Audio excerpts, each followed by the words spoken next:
It is 2026, exactly 10 years since the British public walked into voting booths and made one of the most shocking geopolitical decisions of the 21st century, voting to leave the European Union. What was famously sold as a bold leap toward global Britain, a promise of taking back control, slashing red tape, and ushering in a golden age of sovereign prosperity, has instead morphed into a slow-motion, decade-long national reckoning.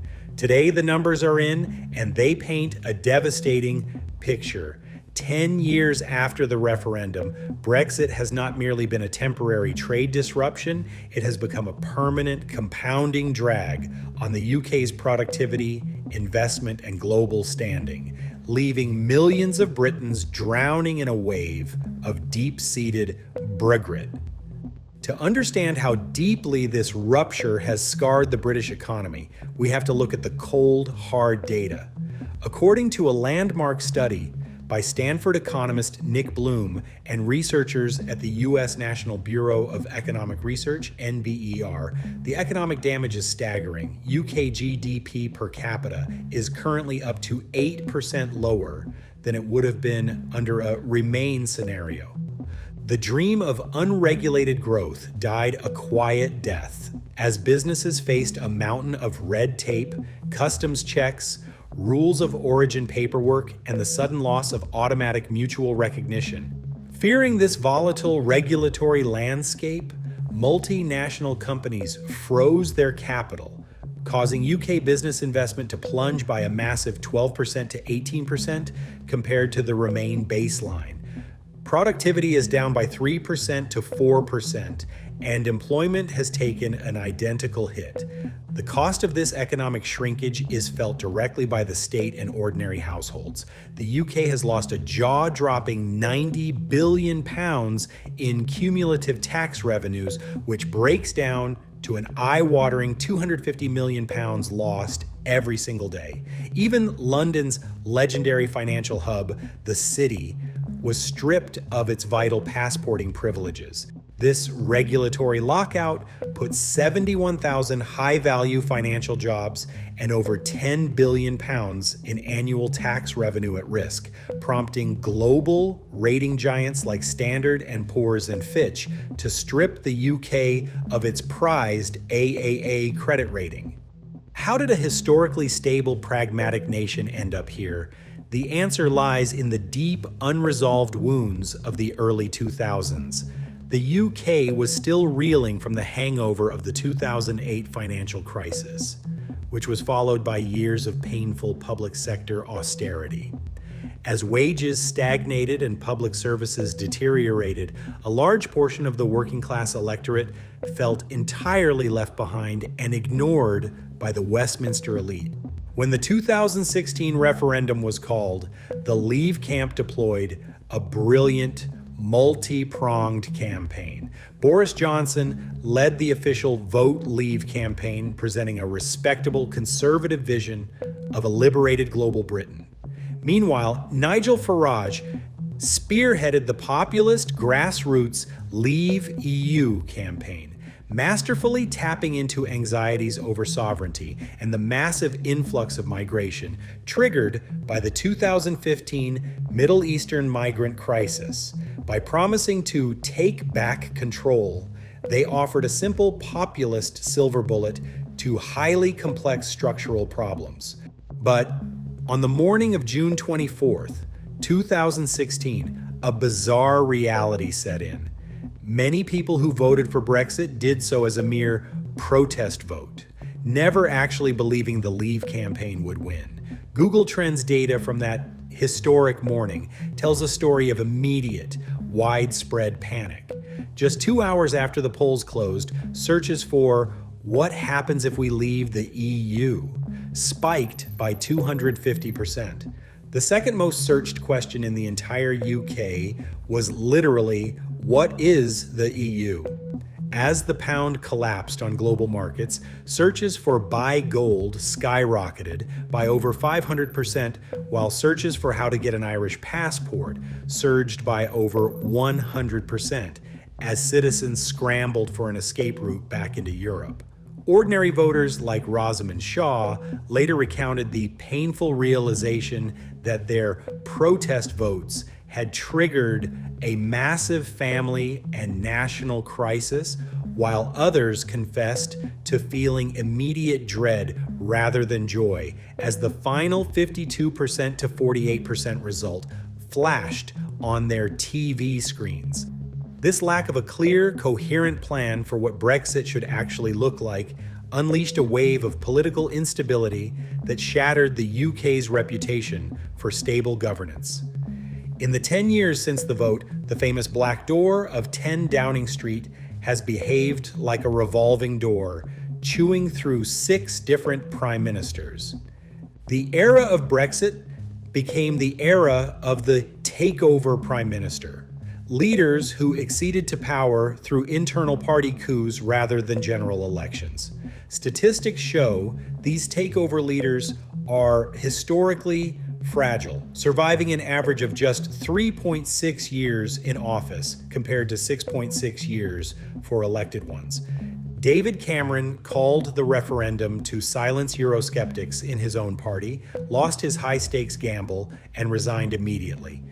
Theresa May took over, but was utterly consumed and eventually destroyed by the impossible task of drafting a Brexit deal that could satisfy her deeply divided backbenchers and Parliament. Boris Johnson swept to power with an 80-seat majority by promising to get Brexit done. But his populist coalition was highly volatile. He was eventually forced out by his own party due to a series of compounding ethical scandals, most notably Partygate, holding illegal government parties while the rest of the nation was under strict lockdowns. Liz Truss entered office with a radical plan to build a low-tax Singapore-on-Thames.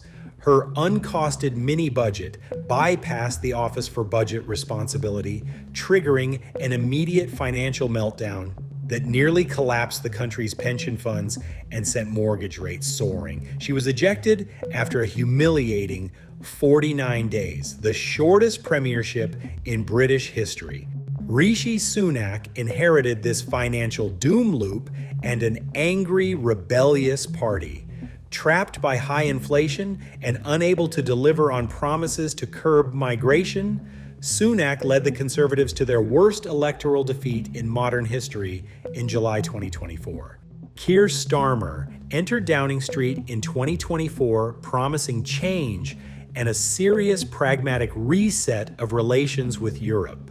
Yet by 2026, Starmer is facing his own existential crisis, following devastating local elections where Nigel Farage's right-wing Reform UK party made historic gains and a major scandal involving a controversial diplomatic appointment. Starmer's leadership has fractured.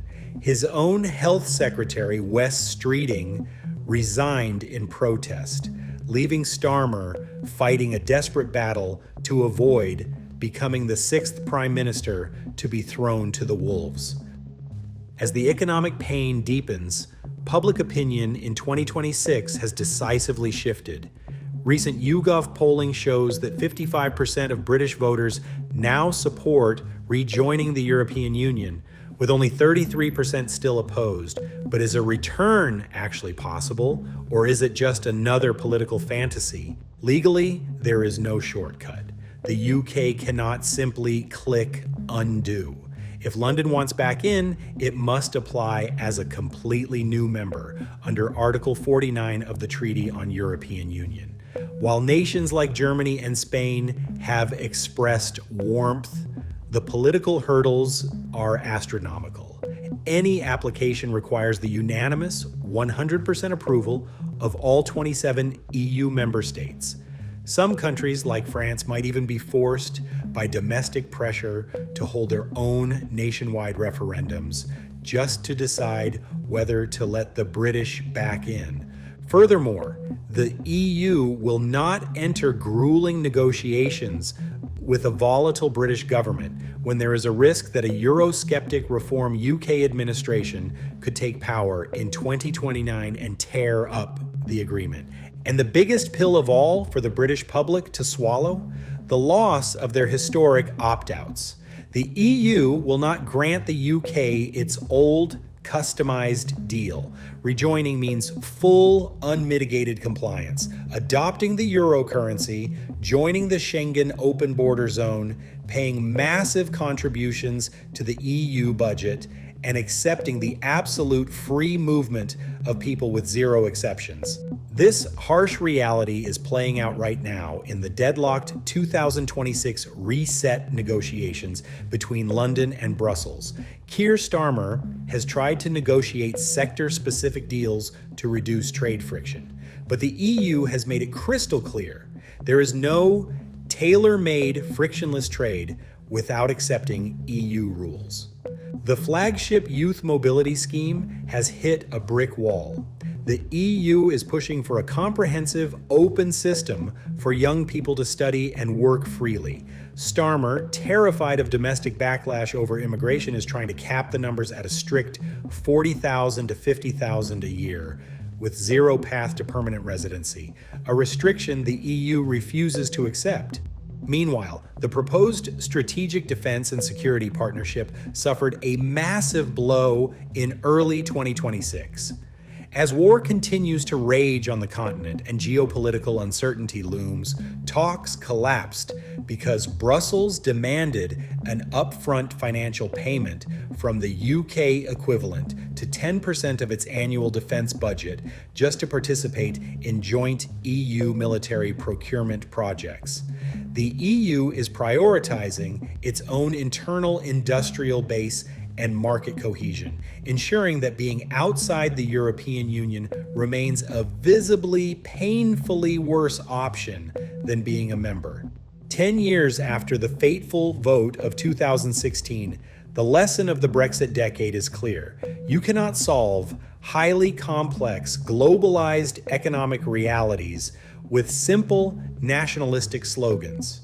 The UK traded the tangible stability and power of the world's largest trading bloc for a political mirage. And now it finds itself poorer, politically fractured, and stuck in a perpetual state of flux with no easy way out.